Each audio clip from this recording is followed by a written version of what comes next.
فجأة كده طلع لعيب اسمه حمزة عبد الكريم، برشلونة بتتكلم عليه وبرشلونة عايزاه. قال لك يا عم بس كده كل ده اشاعات، محدش يصدق الحوار ديت، كل ده تسويق.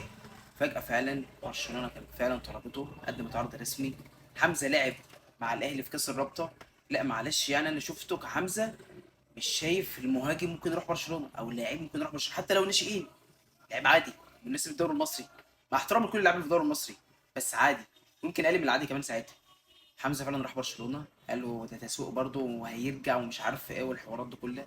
حمزه كمل، حمزه لعب، طلع للفريق الاول.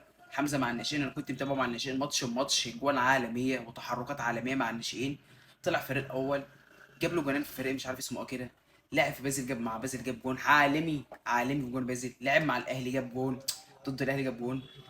فواضح ان في مهاجم فعلا اسمه حمزه تطور. اللياقه البدنيه والقوه الجسمانيه والزياده العضليه لا اختلفت. زي حمزه لسه عنده 18 سنه يوصل للمرحله ديت.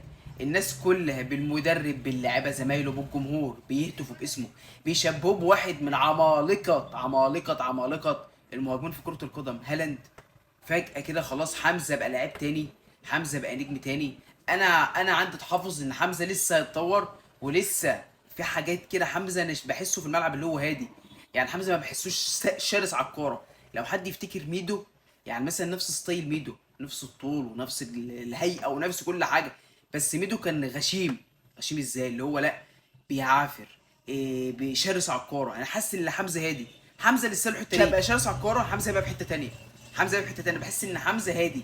حمزه في الملعب كده هادي، ايوه بيتحرك وبيفتح لزمايله حلو، تحركاته حلوه، تمركزاته حلوه. شفت انت الجون ولا الكرتونه ده احمد تاني؟ لا حمزه بيعمل حاجات حلوه في الملعب. حمزه لسه له الحته دي بس يتطور فيها ويبقى مختلف جدا.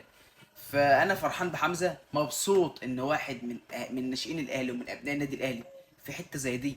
طبعا لاعب عنده 18 سنه، ما بالك 3 4 سنين ان شاء الله كمان، يعني ربنا يوفقه وربنا يكرمه. هيبقى في حته تانيه، ممكن يعدي ارقام صلاح بكتير، ويبقى خلاص صلاح دوت بالنسبه له ولا اي حاجه، عادي. فربنا يوفقه وربنا يكرمه، وهيستمر مع الفريق رسمي. خلاص هو قاعد مع الفريق كده كده، حتى لو جابوا مهاجم اتنين وتلاته هو فليك مقتنع بيه. بس كده الف مبروك، وهارد لك خسارتها طبعا امبارح.